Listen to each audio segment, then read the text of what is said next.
Sepele, sepele, sepele, sepele. Malkia, nimekuja kufuata ahadi yangu, maana siku zimekuwa nyingi. Nataka nikalie hicho kiti. Ahadi yako imekaribia, lakini bado hujatekeleza niliyokuambia. Umeona imaya yangu hii? Cheki watu walivyozunguka. Paka kupata malkia inatakiwa uolewe, upate mme. Na katika ndani ya kupata mme ndio utapata uhakika wa kukaa kwenye hichi kiti. Usipokuwa na mme huwezi kukaa kwenye hichi kiti. Uko tayari? Sasa Malkia, mimi mme namtoa wapi? Ndio nilikuwa nataka kusikia jibu lako. Takusaidia. Mbona wanaume wamo wengi sana mkijijini? Tena ni wazuri, hebu angalia.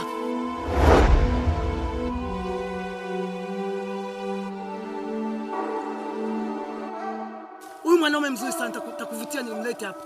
Atatusaidia kufanya hii kazi na ndipo utakapokalia hichi kiti. Uko tayari? Sasa uweze kaenda.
Samahani kaka.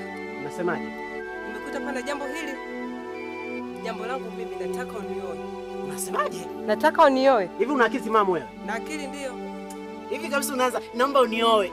Hivi unatania au uko serious? Hivi kweli kwa mila zetu za Kiafrika unawezaje ukamsimamisha mwanaume eti kaka nataka unioe? Sawa, mimi ni chizi. Uchizi wangu mimi ndio nimekusimamisha hapo. Utaki, usitaki, mimi utanioa. Kuanzia leo, yani kama utaniona mahali popote, sitaki unisimamishe unaniambia ujinga upumbavu wewe. Yule sio mimi, nakwambia hivi yani utanioa. Yaani ukatae usikatae, lazima unioe. Acha upumbavu wako wewe. Wewe umechanganyikiwa una. Tena usinifuate pale. Unaona usinisikia. Unanipotezea muda unaona.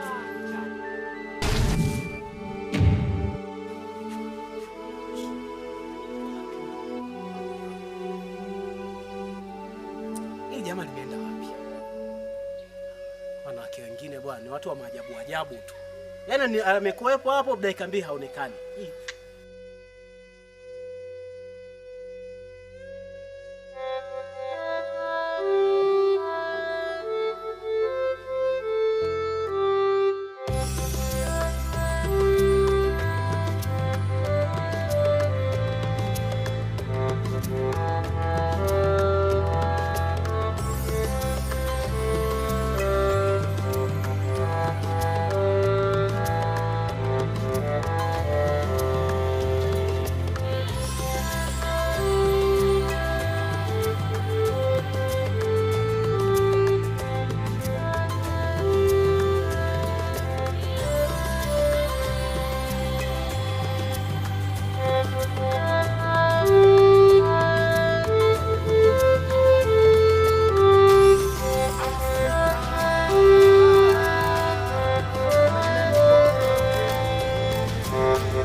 Mimi naelekea Mtoni. Ndio. Nataka nikuletee kitu Kama kaida yangu, lakini alifahamu. Kambale tu, sitaki kambale tu. Maki toka umepata hichi kiumbe kipo mtumboni. Ndio. Kambale ilikuwa kama ndio jadi. Yaani bora unimu nyama. Jitahidi sana. Yaani mimi kambale jana jioni sijala. Yaani najisikia ni hapa. Siko sawa kabisa. Najua. Kweli. Yaani siko sawa kabisa mume wangu. Jitahidi. Unichukulie kambale. Sasa nahisi kabisa. Ni mtoto karibu hapo. Siku yenyewe, Mungu, naomba tu Mungu nisaidie. Yaani siku yenyewe mie. Yaani kwa jinsi tulivyohangaika, sikujua. Sijui utakuwa namna gani. Nasema naweza nikazidi kunenepa. Yaani mwenyewe siamini. Tulipopita mume wangu. Yaani nafurahi sana. Basi sawa. Sawa, usisahau kambale. Hapa mkono wa baraka mume wangu. Wacha jitahidi kambale. Niombe basi, tazipata. Hebu niache bwana mimi wahi bwana. Usisahau kambale. Sawa.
Vipi mzigo wangu tayari?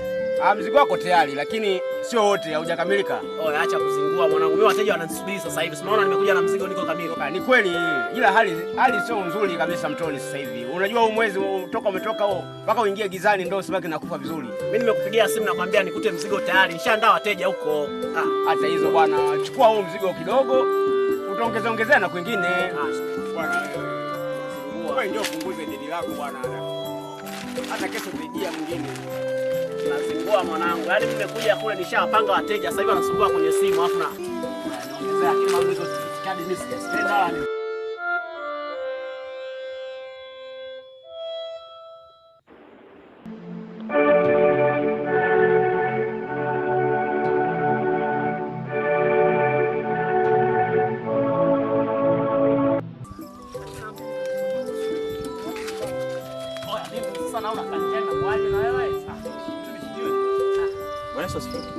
Amina. Za siku nyingi. Aise, mbona uonekane? Mimi nipo huku sasa hivi nimetulia sana huku nategatega. Alafu hata juzi jana nilipata sokoni. Na ubiza unakufanya kidogo sawa mambo ya Mungu. Hapana. Ni maswala tu kidogo ya kesho ibada ya Jumatano. Sawa bwana, kesho usiache bwana kuhudhuria. Mungu ni wa kwanza. Sawa. Lakini mbona naona kama vile huko restless. Una shida gani? Si rafiki yako huyo nani muumini mwenzetu Malingumu huyo. Nimempa mzigo tangu jana. Nampigia simu bwana nikute mzigo umekaa sawa. Nakuja hapa niuze mzigo nakuta mzigo huko nusu. Yaani hapa mpaka nimechanganyikiwa. Wateja kule wanasubiri bwana, tunataka samaki wetu, tunataka samaki. Mimi nakuja kukuta mzigo nusu, nafikiri mimi nafanyaje? Ni sawa, ila unaweza kumchukulia kwamba labda kwa kweli huko Mtoni sasa hivi kumeshakuwa shida sana. Upepo siku umekuwa mkali, yani samaki hawafi kabisa. Wewe, hawafi mmoja na oda nyingi sana. Wananifumilia. Na kushauri kumilia. Sasa unajua nini? Ilitakiwa angeniambia vizuri kwenye simu. Yaani baada ya kumpigia tu simu angeniambia bwana huko kidogo samaki wanasumbua, wako nusu. Mimi ningejua na wapangaji wateja wangu. Sasa yeye kaniambia njoo uchukue mzigo huko kamili. Nafika hapa nakuta huko nusu. Ndio maana nimechanganyikiwa mpaka basi nachukua kama. Sawa. Yaani maana wanisumbua kwenye simu kweli. Samaki huko nusu. Yaani mpaka naogopa hata kurudi kule kwanza mpaka wakamilike. Sawa mtumishi. Ila nikuulize kitu. Wakati unakuja hivi ulikutana na mama yake na mtoto? Mimi nimepita hii njia yangu. hii njia ambao hawapiti watu wengi mara kwa mara. Kwa hiyo nimepita hivi nikanyoka hapa na kuja moja. Ile njia mama yake sasa ameniachia mtangia jana. Kaelekea wapi? Sijui, aliondoka Mnyaga anaenda kazi. Lakini mpaka saa hizi hajaja. Sasa nikushaurie kitu. Huko ni mapolini hapo. Salama. Huko ni mapolini. Sawa. Kama ni mapolini, mtu ameondoka jana hujui alipo. Mpaka muda hajafika na mapolini nayo yajua na wanyama walivyo. Mimi nakushauri ukikaa leo ukaona kimya, mpaka kesho katoe taarifa polisi. Kwa sababu usipotoa taarifa polisi, huwezi jua ya Mungu mengi. Na nielewa vizuri ndugu yangu. Nakuelewa. Basi jitahidi ukatoe taarifa. Haina shida, tutakutana kwenye ibada. Sasa haina taabu. Ukimwona tena nani mali ngumu, basi mwambie alichokifanya kwa kweli sijakifurahia sana. Sawa? Haina shida, haina shida. Haya sawa. Haya bwana.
Jamani, kwa nimeshaanza kuzalisha. Nimeona maajabu. Nenda kumwambia mzee Asmani aje. Sawa mama. Mimi ngoja niende nyumbani. Nikamwambia.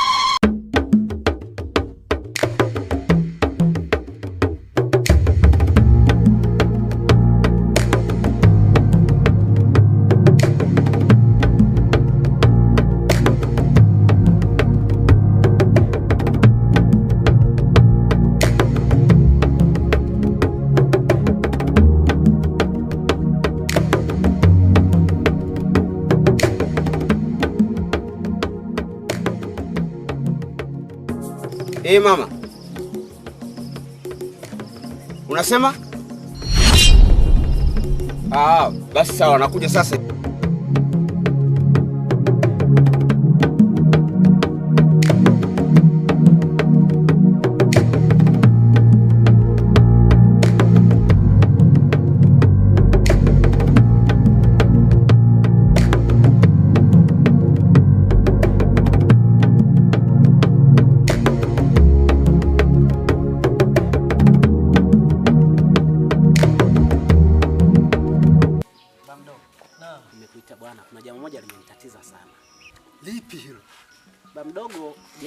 wakati natembea kwenye ile mitaa ufipani kule migazini kule. Kuna binti mmoja nimekutana naye.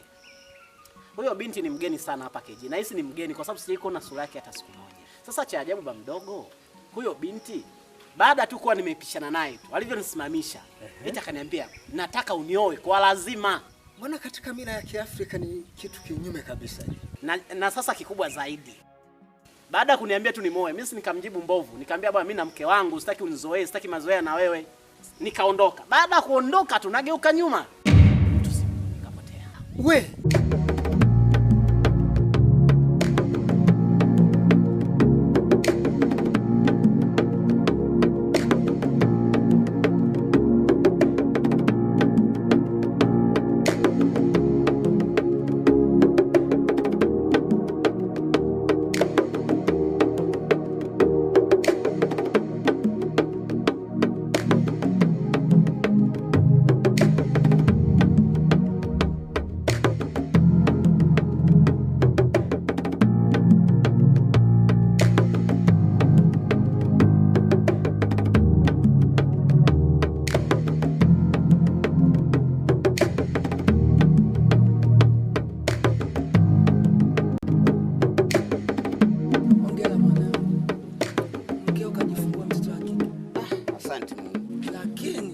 Lakini nini mama? Mkeo kafariki. Kafariki?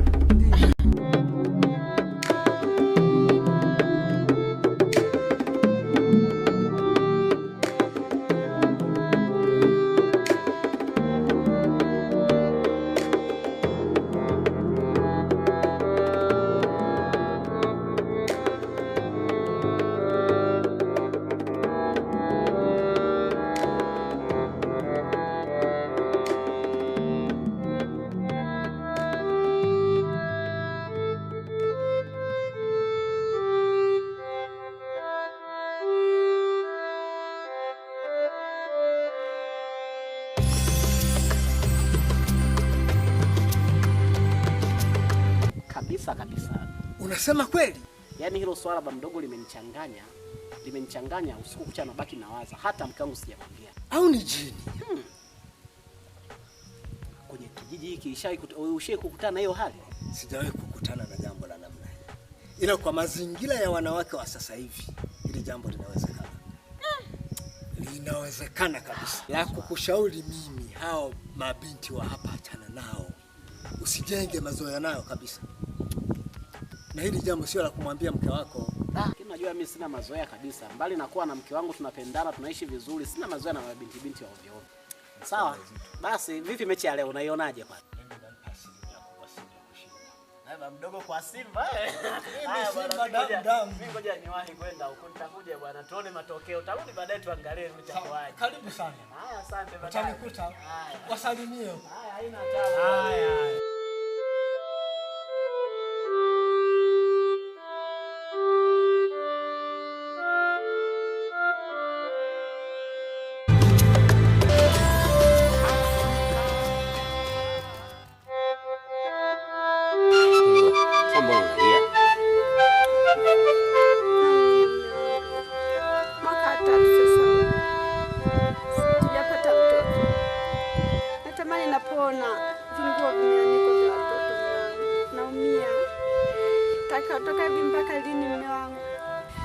Niende nyumbani mume wangu, nakudhalilisha sana. Hata mimba ya kutoka. Swala la mtoto. Mbona kila siku hilo tunazungumza? Swala la mtoto hata mimi linaniumiza. Alafu kumbuka. Kuoa ni lazima. Kuzaa ni majaliwa ya Mungu. Kwa hiyo usiwe unawaza sana swala la mtoto. Mimi mwenyewe linaniumiza sana. Sasa mume wangu naumia.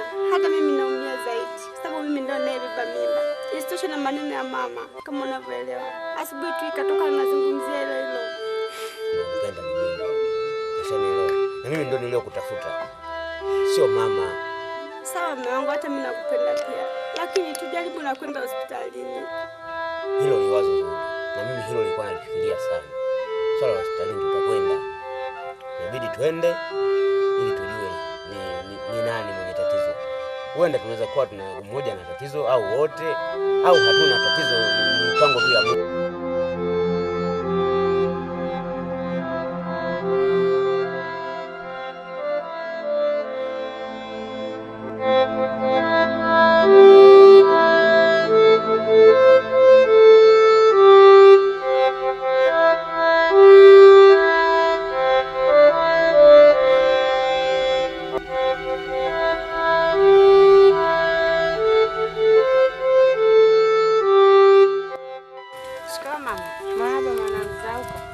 hapa nyumbani? Nzuri, wazima huko. Wazima hali zenu? Nzuri, wazima ni Jambo, wadogo zangu. sawa. Jambo. Baba yuko? Ameenda kwenye kazi zake huko. Kazi yake ile? Kazi yake ile ya kuchoma mkaa. We mama. Huyo mmeo atakuja akamatwe na TANAPA. Ndio maisha yenyewe, tunahangaika. Tutaishije mwanangu? Sawa mama. Lakini mama. Mama nimekuja hapa nina shida mama. Mamangu mimi mji wangu yani amani imetoweka mamangu, amani imetoweka. Yaani imekuwa kila siku mama kelele nyumbani. Mume wangu yuko vizuri, tunaishi naye vizuri. Ila mama mkwe kila siku mama, hata kama tumelala, yaani hata kama tumelala tujiamka, unasikia odi anamwita mwanae, yaani nyinyi bado mmelalala tu humo ndani, singizi wenyewe hauna faida. Hebu amkeni mtoke nje. Mamangu, mambo hayo mimi yameendana na shida mama. Tamani mama nirudi tu nyumbani. Mwanangu, nakuhusia, tunachotakiwa uvumilivu. Masuala ya ndoa mama yana uvumilivu, unatakiwa umvumilie huyo mmeo. Mama mkwe wako hata kama anafanya matatizo, maongezi ya kutaka kuvunjia nyumba, wewe inatakiwa usimjali sana. Wewe jali tu maisha ya kwako na ya mume wako, ndio ujali. Sawa mamangu. Siku zote mama mkwe ndio wavunjia nyumba na watoto wao. Mwanangu, unachotakiwa uvumilivu. Haya mambo yako yote ulionadisia mimi nikuelewa. Ila leo mimi nahitaji kula chakula chako. Naomba uniandalie chakula mimi nile. Nimemisi kula chakula chako. Hapo mwambie Ashura akupe kitenge ujifunge ili uingie jikoni. Kwenye mambo ya jikoni huko, hicho kikoe chako usichafue. Sawa mamangu, hata usijali mamangu, nitakufikia.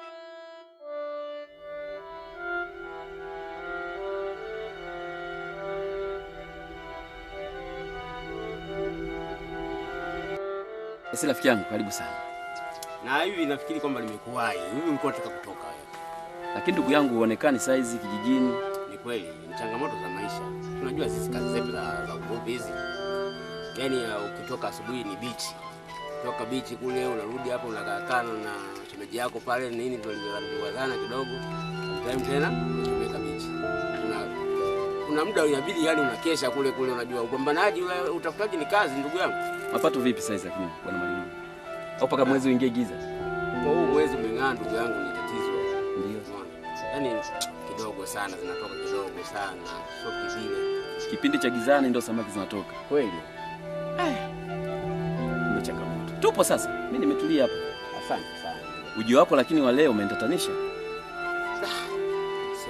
Ni kweli unachokizungumza. Unajua bwana Alex. Jambo linalonitatiza sana. Jambo gani hilo? Juu ya shemeji yako. Kafanya nini? Swala kupata ujauzito. Tuna miaka 3 sasa. Umeshaelewa? Na hapo ninapokuambia nimeshazunguka sana. Hospitali nimefika. Umeona? Wanasema tuko sawa. Waganga tumepiga tumekunywa madawa lakini bado. Umeona? Alafu isitoshe mama yangu yani ana mind sana yule shemeji yako, yani hamtaki kabisa hata kidogo. Na chote hicho ni sababu ya mtoto tu mimi nafikiri. Umekwenda hospitalini?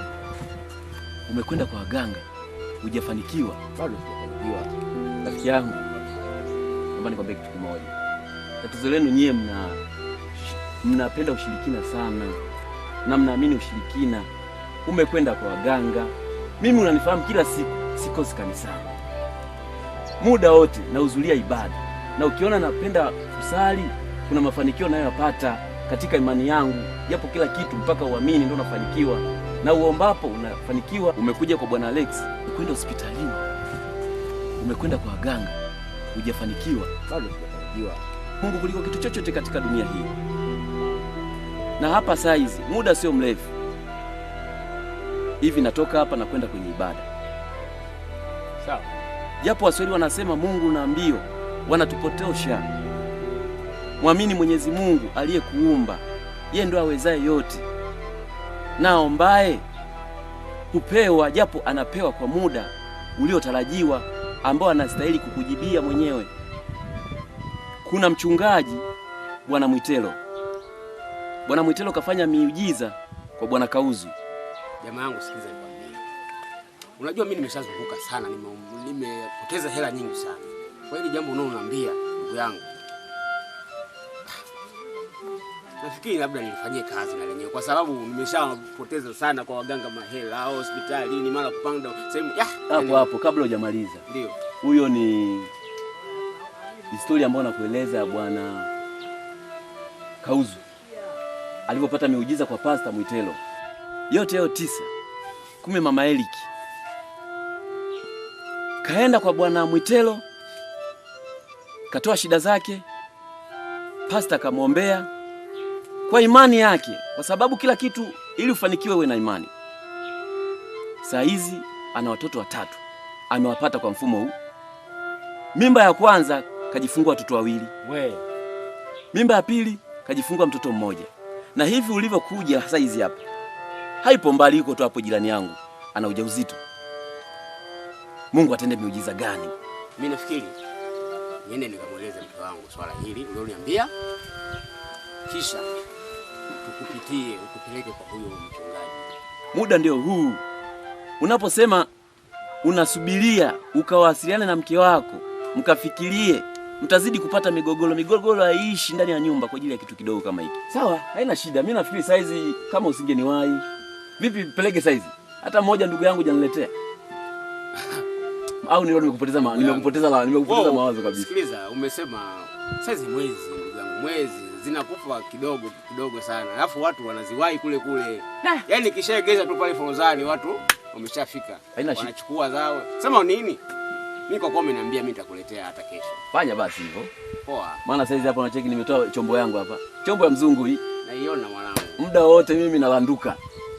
Mishemishe, si unajua hata mwanaume akai. Unapambana sana. Paka umepata chombo eti. Kawaida tu. Kwani unafikiri nini? Mimi mwenyewe nilikuja hapa kama mgeni. Takribani na kama miaka 25. Lakini angalia miaka yangu 25 nimeingia hapa bado ni mtoto. Sijui A wala B.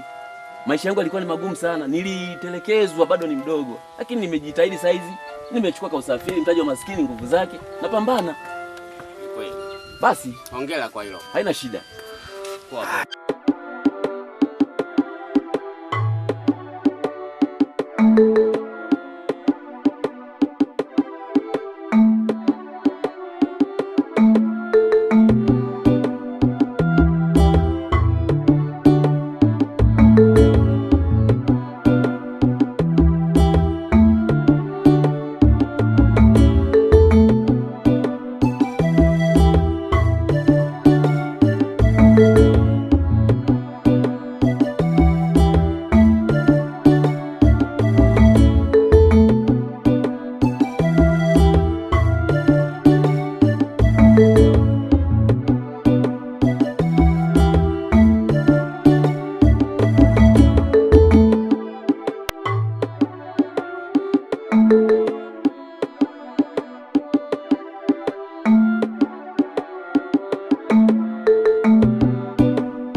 Unajiandaa masaa 3 huko ndani tu. Yaani nyinyi wanawake bwana. Mfanya haraka twende. Fanya haraka twende.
Kizantara. Kizantara. Kizantara. Kizantara. Kizantara. Kizantara. Kizantara. Ha!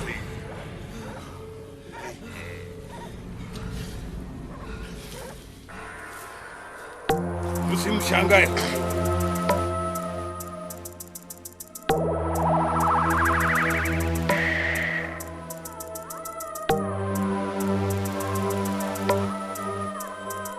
Hata huyu nimemwita. Ndio mkuu. Nimewaita tuje tujadili kuhusu huyu mama. Huyu mama nani nilisema?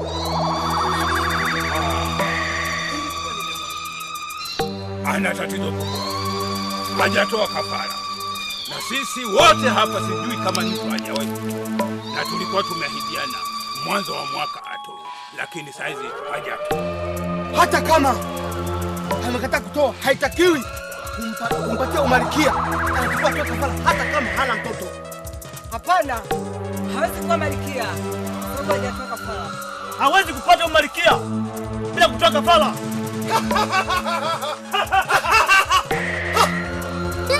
Kizantara. Kizantara. Kizantara. Kizantara. Kizantara. Kizantara. Kizantara. Kizantara. Kizantara. Kizantara. Kizantara. Kizantara. Kizantara. Kizantara. Kizantara. Kizantara. Kizantara. Mchungaji. Naam. Kama nilivyokuambia jana. Ndio. Huyu ndiye bwana Malingumu. Na yule ndiye mkewe.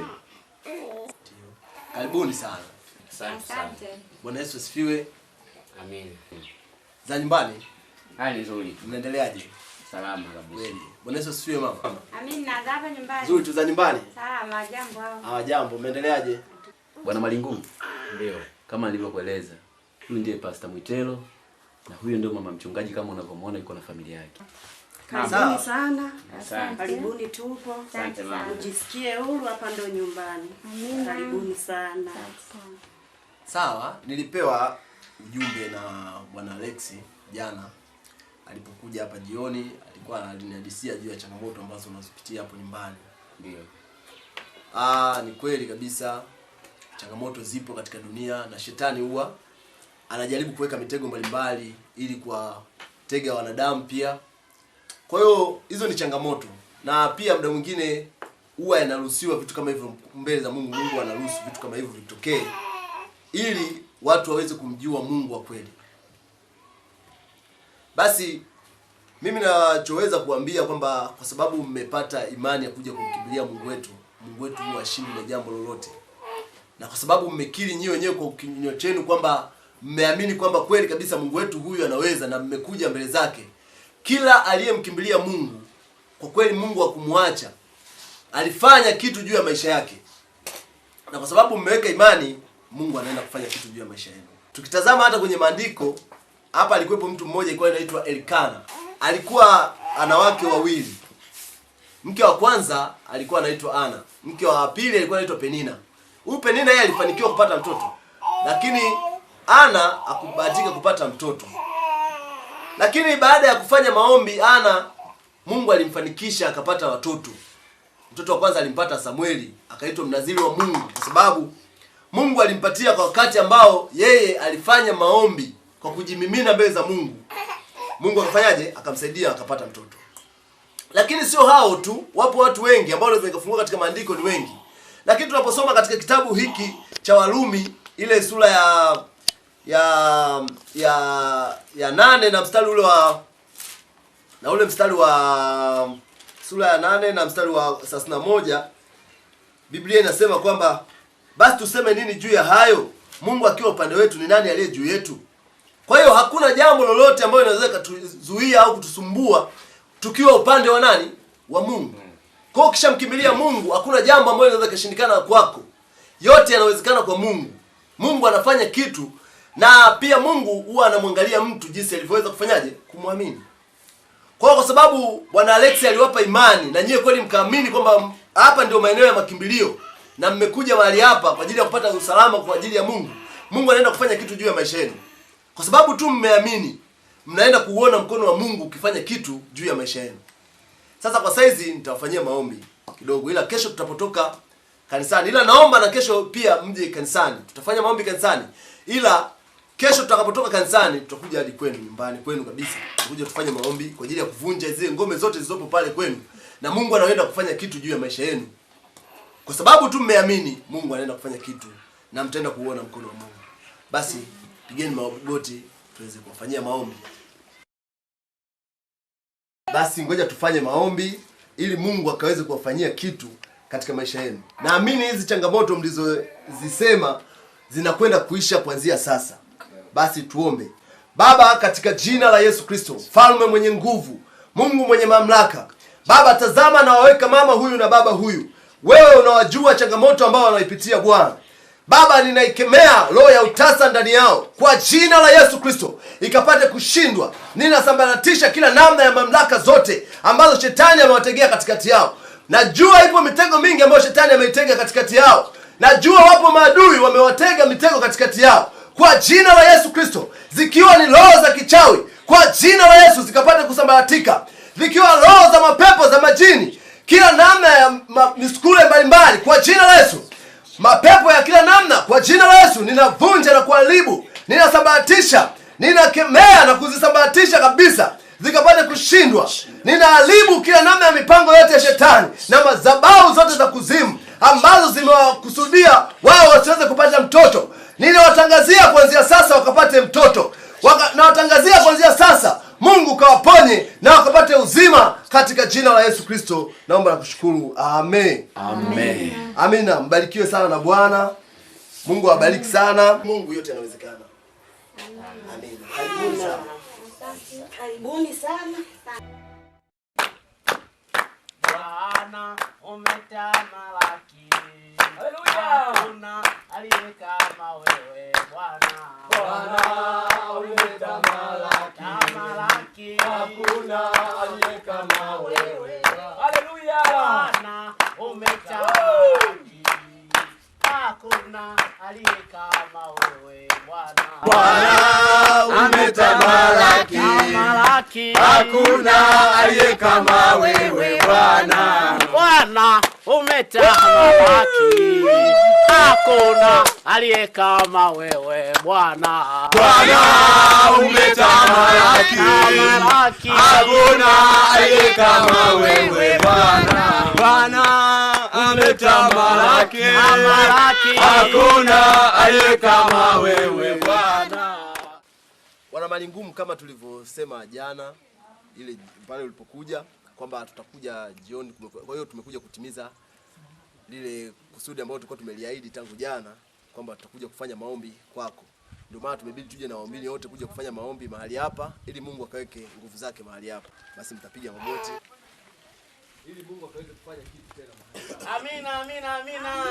Basi tumpigie Bwana makofi kwa sababu kwanza tumepata maombi. Haleluya! Haleluya! Basi tunaweza kupiga magoti na sisi tutafanyia maombi yote kwa pamoja. Tuzunguke wote kwa pamoja. Baba, ukazidi kuwaponya, Mungu ukazidi kuwaokoa. Bwana, kaangalie jinsi ya nia yao Mungu na jinsi walivyokuamini Mfalme. Bwana, ukazidi kuonekana katikati yao Bwana. Ukazidi kuwafungua Bwana. Kila sehemu ambapo shetani amewafunga, Baba, ninaondoa roho ya utasa katikati yao Bwana. Ukazidi kuwaponya Mwokozi katika jina la Yesu Kristo. Ninatangaza uzima katikati yao katika jina la Yesu. Mungu, ukazidi kuonekana Bwana, ukifanya kitu katikati yao. Mfalme, ninawafunika katika damu ya Yesu. Bwana, ukazidi kufanya kitu. Najua zipo roho katikati yao Mungu ambazo zimewazingira mahali hapa. Kwa jina la Yesu zikapate kushindwa. Najua zipo roho za kichawi, mapepo ya kila namna katika jina la Yesu Kristo. Nao zikapate kushindwa katika jina la Yesu. Bali mkono wako Mungu ukazidi kushuka mahali hapa, ukazidi kuwafungua katika jina la Yesu Kristo. Naomba kushukuru. Amen. Haleluya. Amina. Amina. Basi nadhani sasa Mungu anaenda kufanya kitu katika maisha yenu na mtaenda kuona mkono wa Mungu mahali hapa. Basi kwa sababu sisi tumeshamaliza,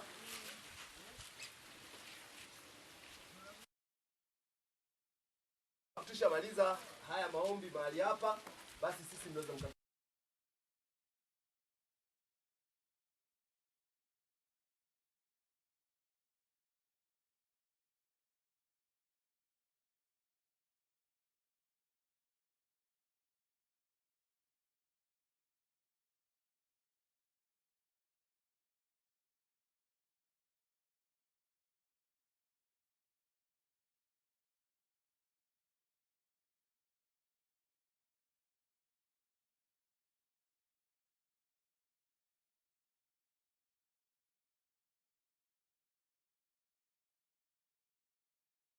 Tunawatoa. Bwana ametamalaki, hakuna aliye kama wewe. Bwana umetamalaki, hakuna aliye kama wewe. Bwana umetamalaki, hakuna aliye kama wewe. Haleluya.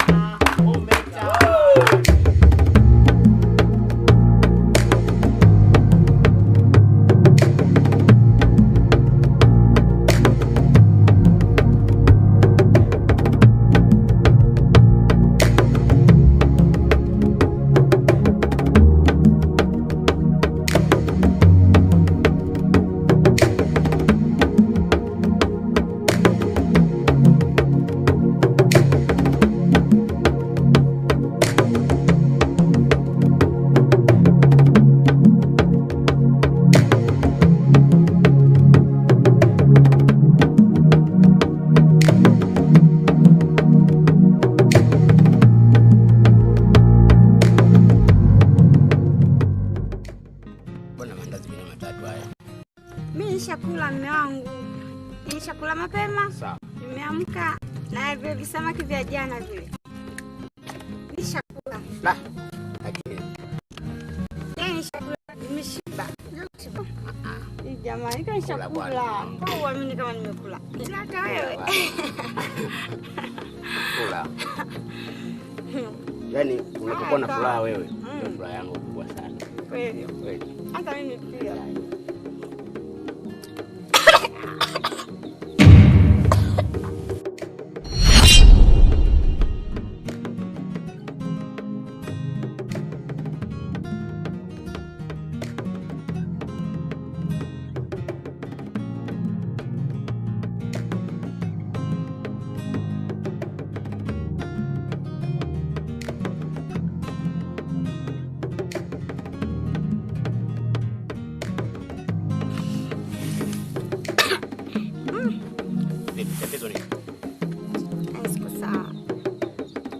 Unajua nimeamka toka asubuhi siko sawa. Yaani nimeamka asubuhi, mwili hauna nguvu. Yaani kichefuchefu, usingizi. Sasa nikasema muda njaa nilipokula kile chakula. Lakini hali kani ile. Mungu anaweza, Mungu anafanya miujiza. Asante Mungu. Ujauzito? Kweli? Mimi nakwambia. Wewe utakuwa ni ujauzito. Mungu nashukuru kwa hili. Itakuwa ni mimba mwangu. Itakwaje? Jamani, labda na mama atanipenda jamani. Sasa na imani hata mama akisikia hili atafurahia sana. Kwenye hili lenyewe. Jamani, Mungu naye katenda miujiza yake. Nashukuru sana. Kula basi. Hapana. Kula hata kidogo, Ndio hivyo yani, bado hapa pako vibaya.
Mpaka nimedondosha chombo jamani. Ulikuwa mbali sana inaonekana.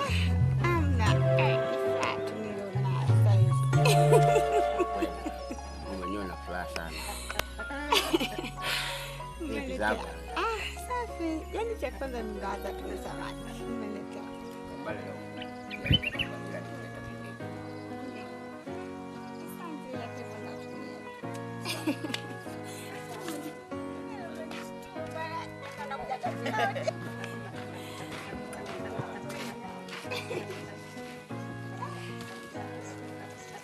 Jamani, samaki wakubwa wazuri.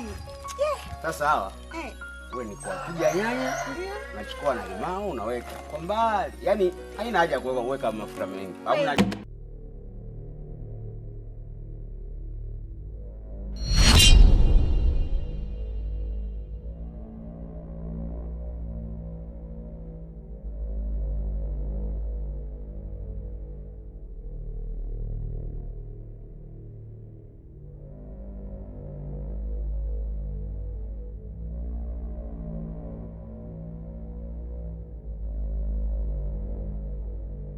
Odi. Asante. Karibu tuko. Asante. Sasa hizi. Salama kwema? Kwema. Naomba sasa moja kunywa.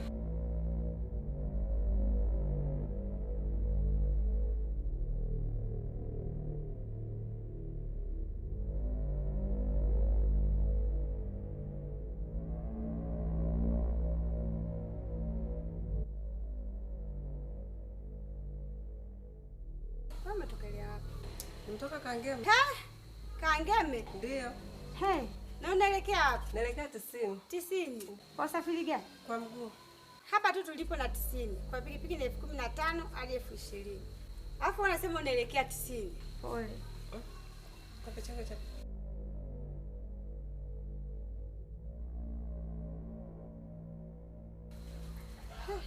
Mbona niangalia sana? Kuna tatizo gani? Achana na mume wangu. Mbona mimi nilionea hapa ni mume wangu? Ndio. Ni mume wako wewe? Ndio. Hey, ndoa yangu itangaza kabla ya miezi 3. Uonge kwa mkele, singekuwa umeshaonekana. Hivyo unajua mimi anavyouma. Hivyo una akili timamu wewe. Akili yako inakutuma kabisa kwamba eti mume wangu ni mume wako. Dada, unajua naume vizuri wewe.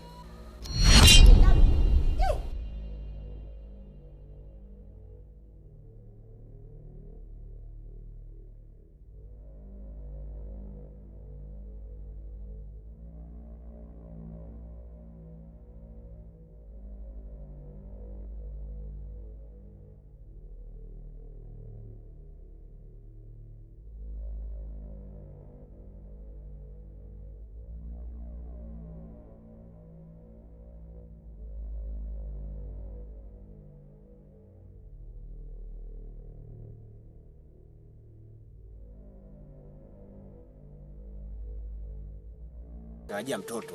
Huyu kinyagwa na ujauzito. Hata kwa wanaume wenzio unakuja unajigamba eti mama, ni mke wangu mjamzito, sio utakucheka. Huo sio ujauzito, ni kisuguu. Mwanangu, kuna mwanamke ninayemhitaji wa kuishi wewe na yeye. Ambaye ndo muona ndo mkaa mwana. Sio imbwa. Hapana mama. Uwezo ukanichagulia mwanamke mimi. Hivi wewe kipindi mnatongozana na baba, kuna mtu alikuja kumchagulia au wewe ulichaguliwa na mzee? Sasa nakwambia unanipotezea muda. Sikilizeni yote kwa makini. Kwangu siwahitaji mkakanyaga, umesikia? Nisikize kwa makini. Huo upumbafu wenu na ujinga wenu huko kwa wajinga wenzenu.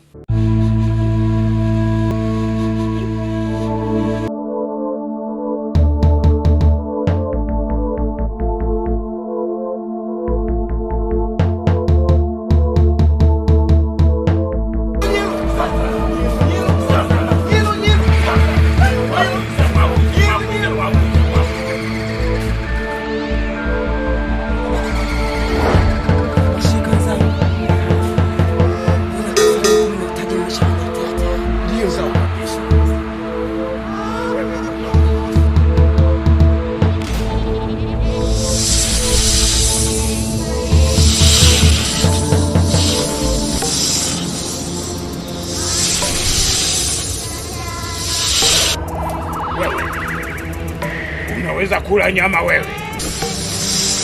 Ondoka, utakuja kikao kingine wewe. Sawa na mama. Baba ni ngumu.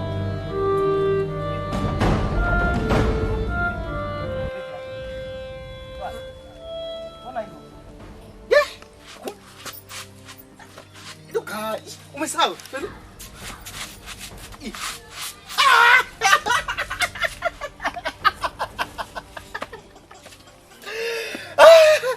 Yaani nilifurahi sana. Malingumu. Mshikaji wangu mbona hivyo? Mbona hai hai? Kandolo. Kwa sasa naomba uniache. Jambo langu nataka kulifanya. Sasa sikiliza basi. Pole sana kwa ule msiba uliokuwa umetokea juzi. Hivi shida ni nini mshikaji wangu? Naumia sana juu ya kifo cha mke wangu. Kwa sasa Kandolo, naomba uniache. Ni mambo marefu sana. Nitakuhadisia. Sasa una jambo gani mshikaji wangu, unatembea na mapanga? Kuna shida gani unaenda kuifanya Malingumu? Eti Kandolo. Tutaongea. Oya Malingumu wewe. Oya angalia mwanangu. Malingumu. Mbona hema umegombana huko? Mama, usijifanye ujui. Mani kubwa kabisa.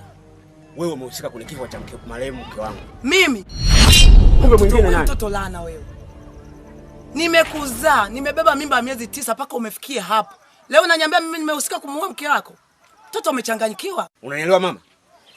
Sijaja hapa kwa masihara. Tokea nimekuzaa nimefikia umri huu sio kunisontea panga. Umesikia wewe mtoto? Na sio. Wewe mtoto mwehu. Unataka kuniua mimi?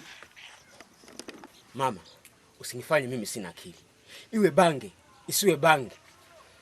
Potelea mbali. Na kuanzia sasa usinijue kama mimi ni mwanao. Mtoto amevuta bange huyu au? Na umo ndani unatafuta nini sasa?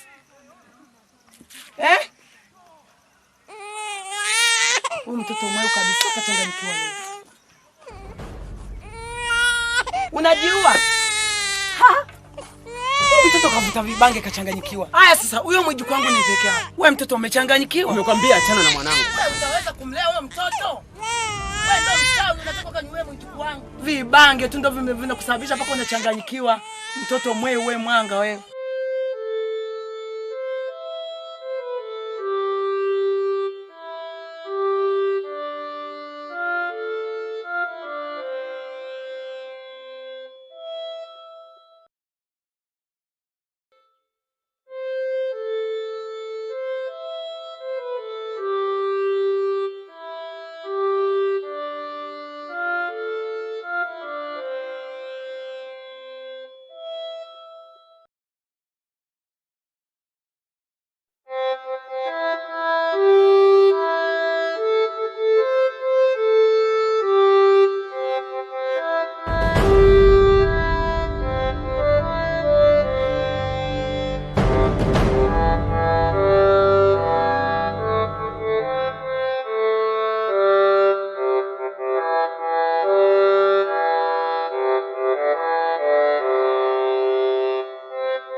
Pita mlango uko wazi.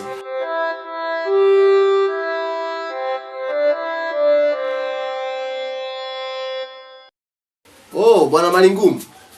Ndio. Karibu sana. Karibu sana, karibu tuketi. Umetuletea na katoto. Kwa kweli jina la Bwana libarikiwe sana. Naona Mungu ametenda muujiza. Kwa kweli Mungu amesaidia. Yale maombi ambayo tulikuwa tunayaomba Mungu ametenda sana. Sasa katoto haka ni kazuri. Ni kakike ka kiume? Ni kakike yako. Jina kanaitwa kanani? Katoto kazuri sana kwa kweli. Ya katoto. Kweli bado sijakapa jina. Kwa nini? Mama Elini? Abe mme wangu. Njoo tumepata wageni.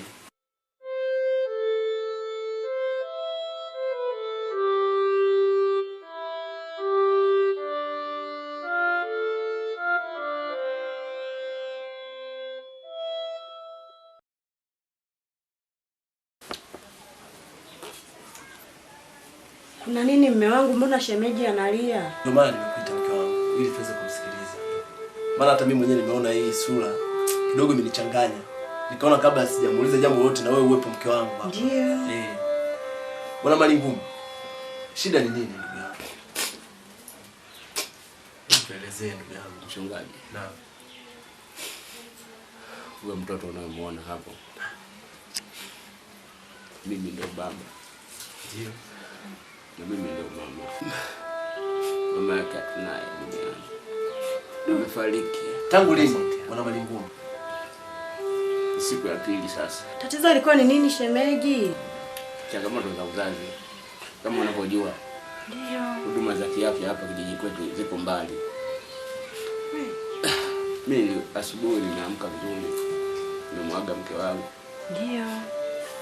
Nikielekea kazini kwangu. Kama unavyojua. Kazi zetu hizi za uvuvi nilikuwa nimeenda kule. Basi lingulia samaki. Nilikuwa nimetoka Ozani pale. Napiga story na jamaa zangu. Mara simu nilikuwa nimepigiwa simu pale kwamba mke wangu nipatwa na uchungu. Ndio. Basi mimi nilikuwa nimerudi haraka sana. Majirani walinipigia simu. Kweli. Nimerudi pale. Nafika nikakutana na hii hali. Mtoto yu salama lakini Sasa shemeji, mbona huyu mtoto ni mdogo sana? Unafanyaje? ndio maana nimekuja hapa. Ndio. Mama mchungaji. Ndio. Pamoja na baba mchungaji. Ndio. Kuja kwangu hapa ni kuomba msaada nyinyi. Ndio. Sawa kabisa. Kama mliweza kunisaidia. Ndio. Mimi nikaweza kupata huyo mtoto. Basi na hili nakalowaomba. Ndio. Naomba mlipokee hivyo hivyo, mnisaidie pia. Huyo mtoto ndio bado ni mdogo. Na mimi kama mtoto wa kiume sitoweza kumhudumia. Kweli kabisa. Siwezi kumlisha nepi, siwezi kumwogesa, kufanya nini. Unajua Mungu wetu Bwana huwa anafanya. Najua katika changamoto ambayo unaipitia, ni kweli unapitia changamoto nyingi, lakini Mungu atakusaidia. Naamini hata huyu mtoto Mungu atamlea na atakuwa. Wala usiogope. Mume wangu, kwa hili swala la mtoto mdogo na jinsi tulivyosikia shemeji alivyoelezea. Ndio. Nikimwangalia na mtoto huyu ni mdogo sana na shemeji ndio kama hivyo mkeo kamwacha. Ndio. Kwa jinsi ninavyokaona katoto akani kadogo sana. Itabidi katoto hapa, akakatakaa hapa. Nitakalea, tutakahudumia huduma zote zinazopaswa kwa mtoto mdogo na nitajitahidi kumlea kama nilivyowalea watoto wengine. Nitajitahidi kumpa mahitaji yote, yani bwana shemeji awe na amani kabisa ya Bwana. Hapa ni nyumbani, katoto haka kamefika, mimi kama mama mlezi nitakalea vizuri sana. Yani mimi kwanza hilo mchungaji ndio maana nimekaa na kusikiliza kwanza. Sawa kabisa. Kwa sababu nyinyi mama ndio mnaokaa na watoto. Ndio. Na nimefurahi sana kusikia hivyo mama, umenitia moyo. Bwana Malingumu najua angepata wakati mgumu sana ujio wa kumlea mtoto. Ndio. Lakini umenionyeshia faraja. Hata mimi pia siwezi nikapingana na wewe mama kumlea huyu mtoto, tutaendelea kumlea huyu mtoto. Na mimi naamini Mungu atamkuza, atakuwa. Huyu mtoto tutamuita Rebeka. Ndio. Unaona? Maana Mungu alifanya vitu vikubwa juu ya Rebeka. Kwa hiyo na huyu tumempa Rebeka kwa sababu tayari amekosa mama, amepitia changamoto kama alizozipitia Rebeka. Ndio. Kwa hiyo Mungu ni mwema, atamsaidia, atakuwa. Bwana Malingumu, si tukupe pole kwanza kwa changamoto ambazo zimekukuta. Na jambo lingine nilitaka kueleza. Ndio. Mimi kwa sasa sitokaa katika kijiji hichi. Ndio. Tena pale kijiji cha pili ambapo babangu anaishi. Ndio. Kwa hiyo changamoto zote za huyo mtoto tutakuwa tunawasiliana kwa simu. Ndio. Kama ni maziwa, nini, mavazi, na hata tutakuwa kuja kumtembelea pia. Hamna shida. Yaani hilo halina shida Bwana Malingumu. Yaani wewe tuwe na amani sana. Amini kwamba hapa yuko mikono salama. Yaani ataishi vizuri kama mtoto wetu, kama tunavyowalea watoto wengine. Asante na vingongo vyake viko. Haina shida bwana shemeji, kuwa na amani. Kuwa na amani sana. Karibu sana Bwana Malingumu. Karibu sana Bwana. Mungu akusaidie kupigania katika mapito yako na unapotafuta, Mungu akuwezeshe. Sana bwana shemeji, kuwa na amani kwa safari yako. Asante sana. Karibu tu.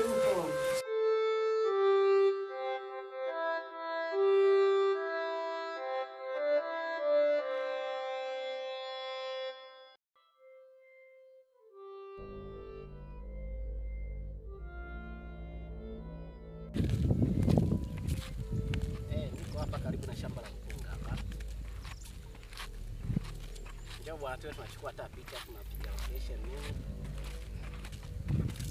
Poa. Aisee, mandhari mazuri sana.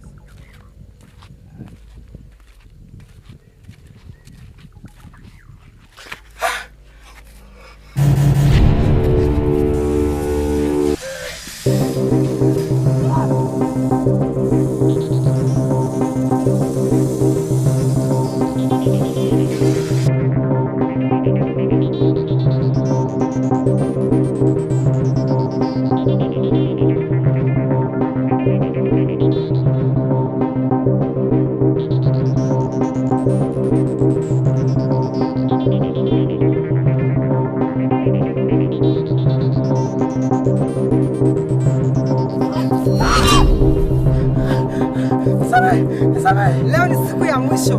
Mimi hata sikibiwagi. Unajua mkako alichomfanya? Ukijue sasa. Twende nyumbani.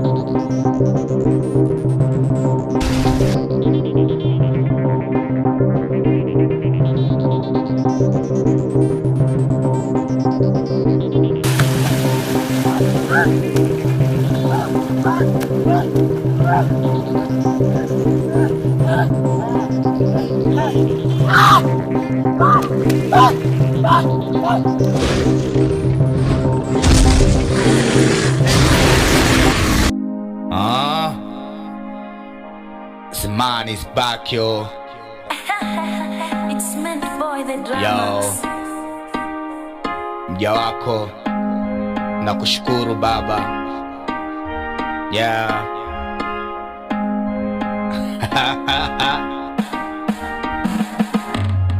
E Mungu wangu, nakushukuru, nakutukuza, Mungu mwenyezi. E Mungu wangu, nakushukuru, nakutukuza, Mungu mwenyezi. Nikata tamaa kasahau uwepo wako, Mungu we shujaa, nisamee mja wako. Kila kwenye neema Baba uliweka baraka, na kila palipo huma kusita kuweka shaka. Vipi shida? Najua unajua kilichonitokea. Ndio. Kwa hiyo mimi sijaona vyema kuendelea kukaa hapa nyumbani. Maana mawazo yanazidi kila siku. Yaani ninapozidi kukaa nyumbani kwangu hapo nikiamka jinsi nilivyokuwa nimezoeana na mke wangu.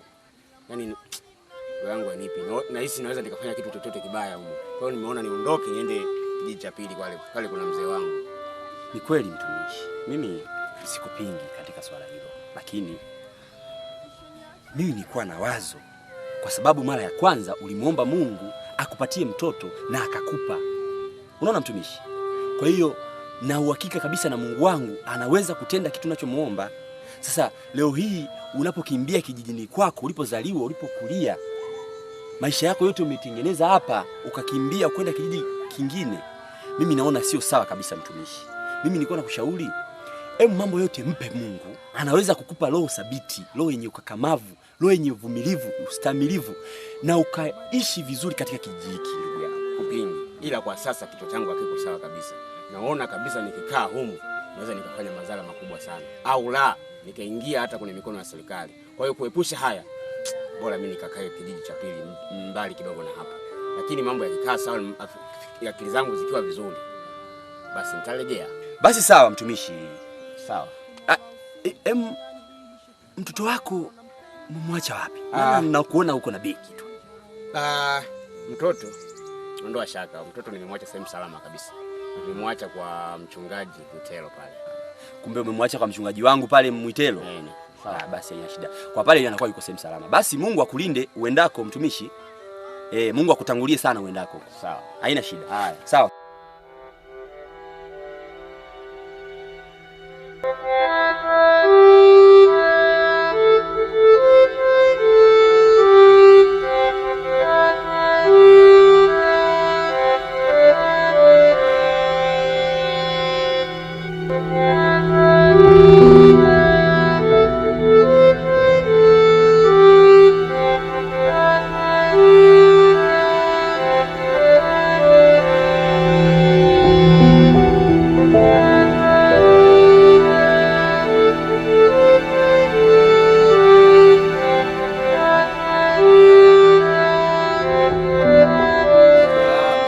Malingu.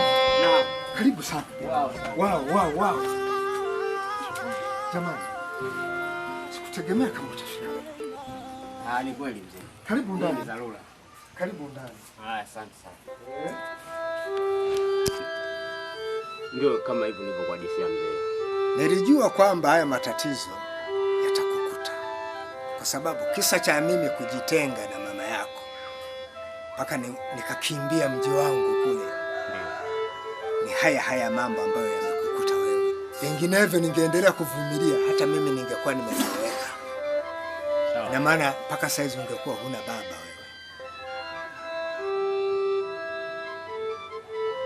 Lakini baba, kwa nini ukiniambia toka mapema? Swala la uchawi ni swala la siri. Ningeanza kusimulia habari za uchawi wa mama yako, nilikuwa sina uwezo wa kukuonyesha uchawi wa mama yako. Ndio maana sikutaka nikwambie mapema. Na sio rahisi mama mtoto kuamini kwamba mama yake ni mchawi kwa kusimuliwa. Sasa ni bora umejionea mwenyewe, hapo ndio utaamini. Maana binadamu tunaamini kwa kuona kwa macho, kama Toma alivyoamini mpaka alipoona macho makovu ya Yesu akayapapasa, ndio akaamini. Kwa hiyo kifupi, kwa kuwa yamekukumba haya, naamini sasa umeamini kwamba mama yako ni mchawi. Mimi nimejitenga na mama yako, nikaamua kuanzisha maisha yangu. Sasa hivi na mama yako mwingine, na wadada zako wapo hapa. Kwa hiyo hamna tatizo. Nimesha kujengea kibanda. Nilijua yatakukumba. Kuna kibanda ambacho utaweza kuendeleza maisha hapa. Nilikuwa nakufikiria, na nilikuwa najua kwa vyovyote vile niliyoyaona mimi lazima nawe yatakukumba kwa mama yako. Kuna kibanda cha chuma na sebule hapa. Sio vibaya ukianzia hapa maisha. Sawa. Lakini baba, ndio huwezi kunitaka hapa. Siwezi nikafanya shughuli yoyote ile mimi naweza kupata mali. Hivyo ni senti. Kwa sababu hapa kijijini mimi ni mgeni katika kijiji. Hamna tatizo. Na shamba hekari 4 za miche. Nina shamba hekari 4 za mise niwese. Ndio. Unaweza kuwa unashughulika, alafu kuna pikipiki itakusaidia kuwa unaendea niwese kule shambani. Na kuja unauza, maisha yatakwenda. Hamna tatizo.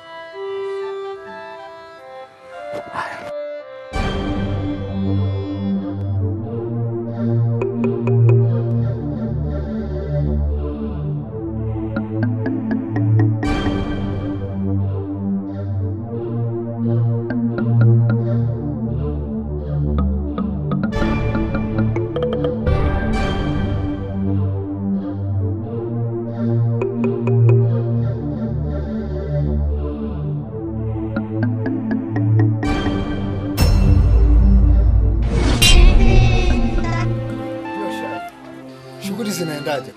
Shughuli hizi zinaenda vizuri na mshukuru Mungu. Takriban wiki 7 hivi zimeisha. Na kuanzia kesho na kuendelea, na imani zile zilizobakia 12 kuisha. Inshallah. Sasa, naam, mimi nimekuita kwa swala moja tu. Kuna kijana wangu mgeni amefika hapa, mtoto wangu. Malingumu. Malingumu. Naam. Hebu njoo hapa.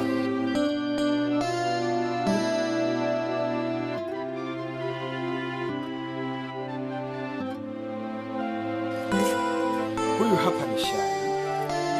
Kijana ambaye anasimamia shamba la chikichi.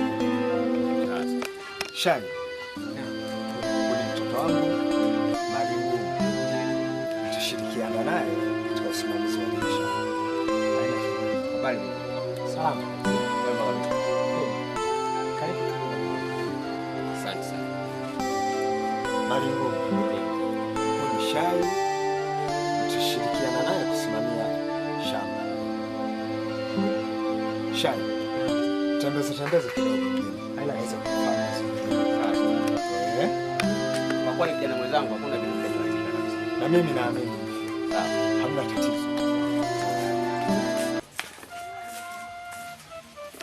kaka mkuu. Ndio. Hadi yetu bado. Mama Lingumu, unatakiwa ufanye mambo. Inatakiwa umlete Malingumu aje anioe mimi, maana huko aliko anaonekana mpweke sana. Sahihi kabisa. Unatakiwa utekeleze hilo. Nakubaliana na nyinyi. Lakini sasa Malingumu simuone hapa. Hebu tuangalie hapa. Hebu sogeni.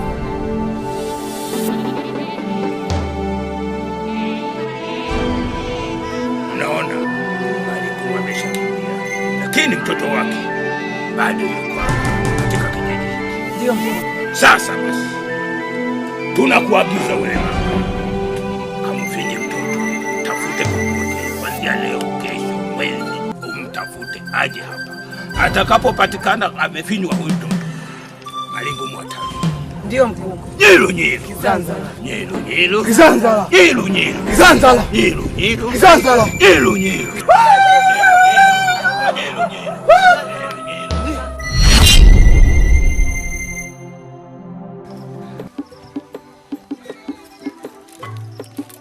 Wewe dada. Vipi sasa? Mbona unipi pesa yangu? Samani kaka yangu. Pesa sina, naomba uchukue namba ya simu. Wewe usinitanie. Namba ya simu ya nini sasa?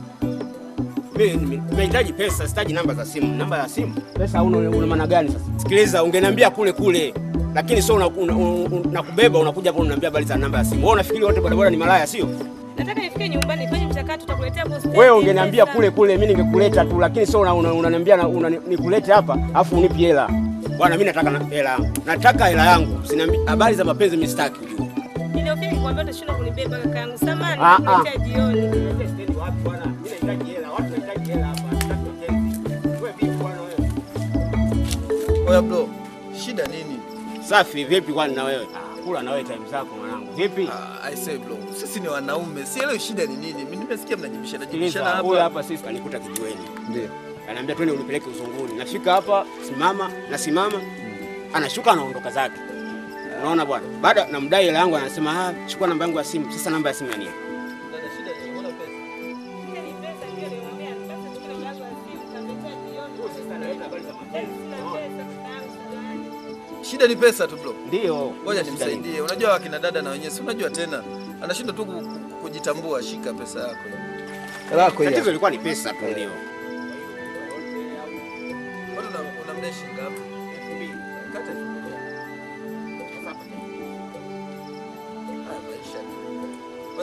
basi hiyo hela kwa sababu wewe umesema una shida zako. Hiyo pesa basi baki nayo hapo shida. Tunashukuru kaka yangu. Haya asante. Haya ubarikiwe. Hamna shida dada. Haya safari njema. Wewe. Hao wanawake sio kusaidia. Wanawake wajinga sana hao. Kwa nini? Unajua hao akina dada sometimes unakuta wameshavurugwa mambo mengi, unaweza kujua kwamba labda anahisi kitu kingine, lakini ndio hivyo, ndio maisha yenyewe.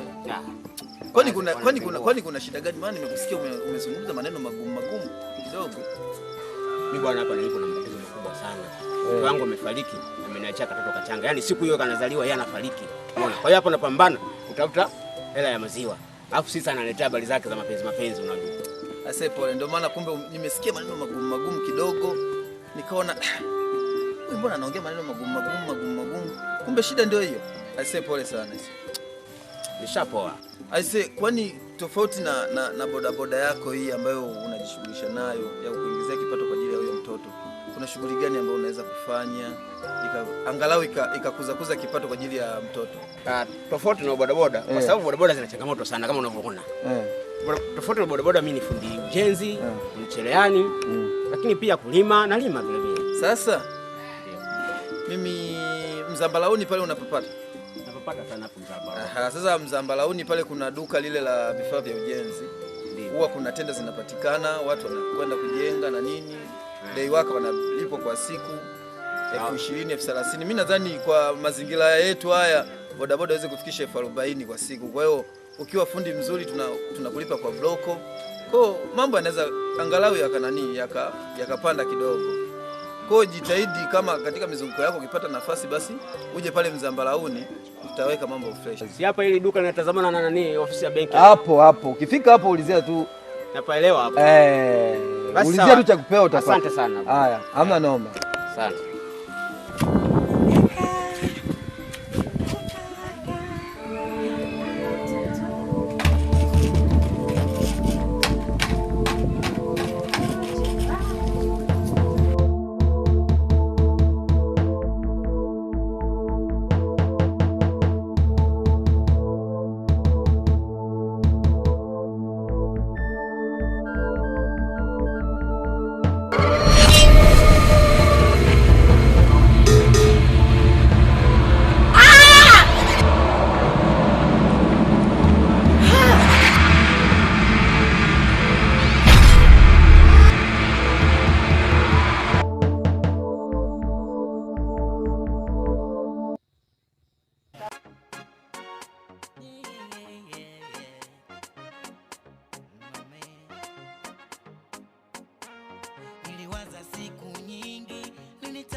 kama homi na baadaye, japo sina simbi simbi, ningelewa tilalae, nishapita mitihani mingi, kila kitu bara, moyo bado upo kwako, na sinahitaji na rako. Nihurumie mtoto wa mwanamke mwenzio, nihurumie mtoto wa mwanamke mwenzio, nihurumie mtoto wa mwanamke mwenzio, nihurumie mtoto wa mwanamke mwenzio. Kokori, kokori mama, kokori, kokori, kokori mama, kokori, kokori, kokori mama, kokori, kokori, kokori mama.